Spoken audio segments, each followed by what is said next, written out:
and happy Father's Day. Now, if you want to give your dad a great surprise this year, you can actually showcase your amazing signing skills. Now, let's start with happy.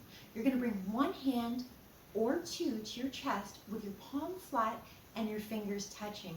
Then you're literally going to brush upwards just over your heart a few times. And a smile always helps. So, happy. Now to sign Father, you're going to literally bring one hand up to your forehead with your palm flat and fingers loosely apart. Then you're simply going to touch your thumb to your forehead. So, happy, Fathers, and last is day.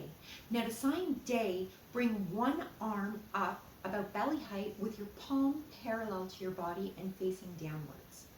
Palm, of course.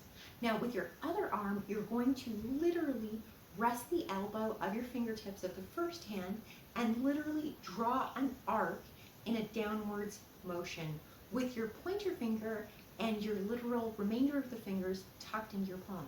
So, day. Day. So from the top, happy, Fathers, day. Wishing all you papas the very best.